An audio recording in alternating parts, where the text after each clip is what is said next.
I'm only putting water where I want paint to go.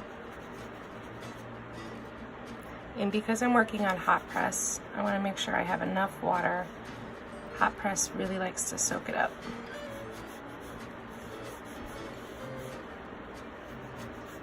Make sure that's good and wet. And I've already prepared some aureolin yellow and pink. And I'm going to start with the pink. Quinacridone rose, actually, to be more accurate. And I am painting at an angle, so everything's going to bleed down, which is why it was so important that the water is only where I want it to be. And then I'm going to grab some yellow and go in there, wet onto wet, so that it bleed.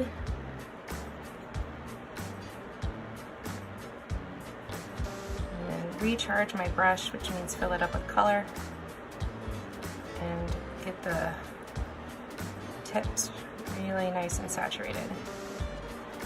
I don't want to have to go back into those too much.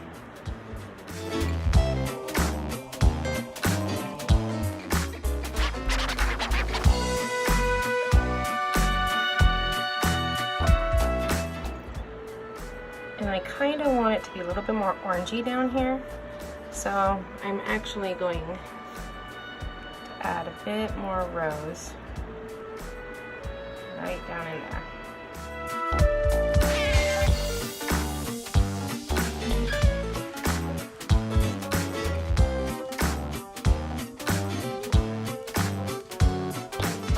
It's gathering down here, okay, and so if it were to dry, I would have a really hard edge along the bottom here, and I don't want a really, really hard edge right there.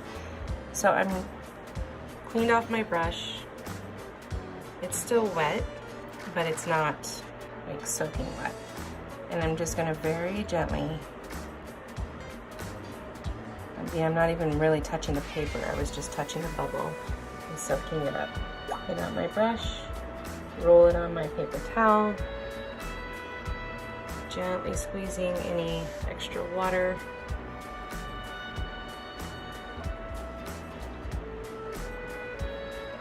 And I'm going to do the same thing all the way around.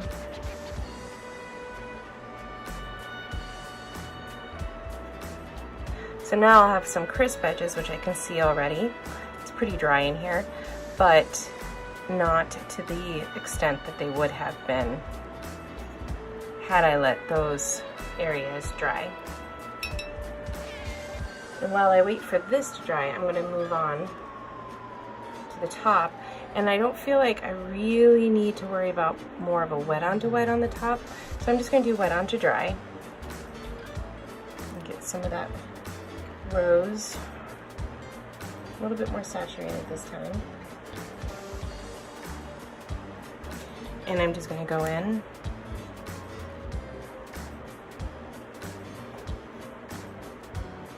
and pin it.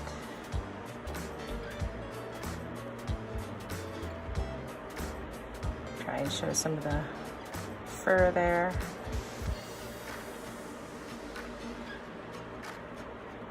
And I'm going to go around the sleeve because I think what I'm going to plan to do is add a little bit of this on the bottom of the bell sleeve.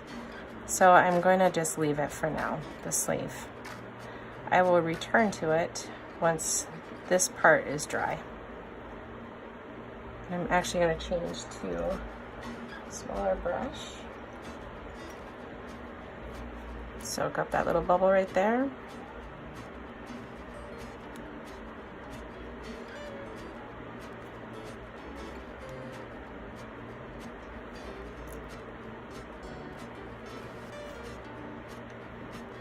Just gently go in between the hairs. Pull them out a bit more. Come over here. Now you want to be careful of getting too small of a brush. I could already feel like this is not holding enough water for me. too small of a brush, you're going to run out of paint really quick. And you're going to be spending more time pulling from your palette than on the paper, and that's how you start getting lines as you're trying to fill a large space. I mean, and they also come into these really nice tips. So if you don't apply a whole lot of heavy pressure, it's going to work. I'm going to go ahead and do in here with this brush.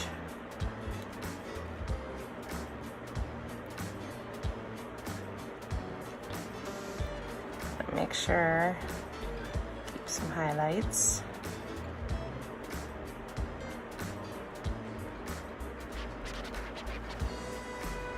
And I'll probably, yeah, I think I'm going to go ahead and do right here, because there's a strand of hair that's going right across her arm, and to do the bleeding effect down here, I just need from here to this point right here. So I try to find as many things to do as it all dries. Get as much done as I can leading up to the next part.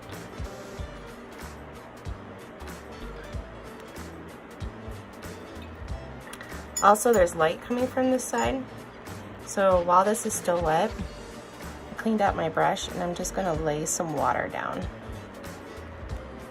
to lighten up this part of the sleeve. Push it.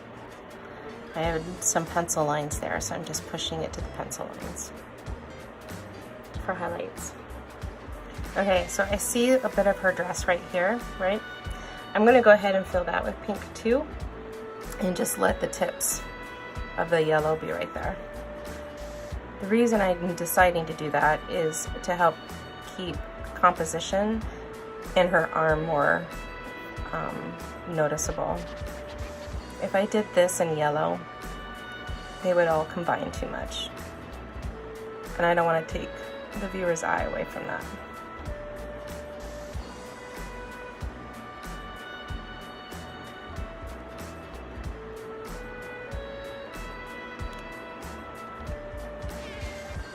Now you might be thinking, hey, you just put paint there, which means now you have to wait for that to dry to do that. Yep. It happens. Whoops. Again, I'm going to clean out my brush, dab it a little, well, no, don't dab it, tap it, because then there's more water in there. And I'm going to go ahead and do what I did up here by adding some water for highlights. Let that watercolor do what it does best. The edges here are dry, even though this is still dry, are drying. The edges are dry enough that I can keep going on the bottom. I'll move this just a little bit. So there's the bottom of the dress right here. And this probably won't be dry for another 10-15 minutes. So I'm going to go ahead and I'm going to paint in here. And actually, I think I'm going to do some cobalt teal. And then the other thing I'm going to do is I'm going to ready up my French ultramarine, because I want to be able to drop in some shadows while it's still wet. So this is a wet onto wet kind of technique, but it is with just layers of paint. So I'm not re-wetting the paper. Okay.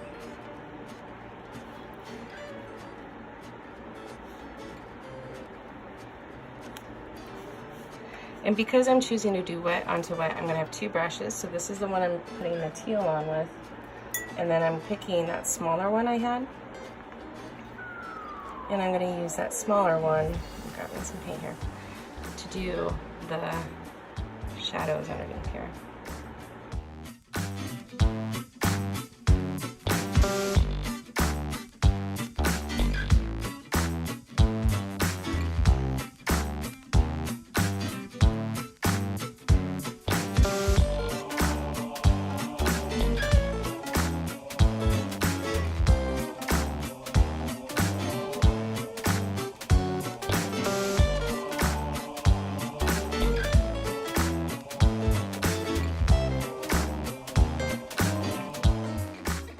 think it's safe to do that sleeve now.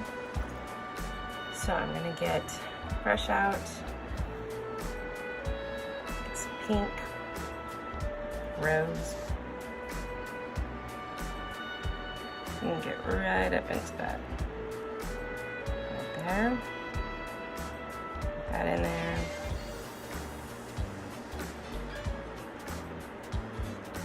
And then I'm gonna go and grab my yellow.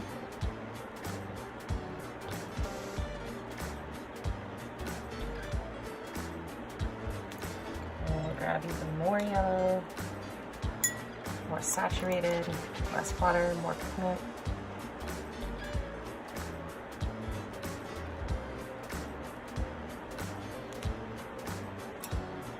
And remember, your watercolors will always dry about 15% lighter than what you put down.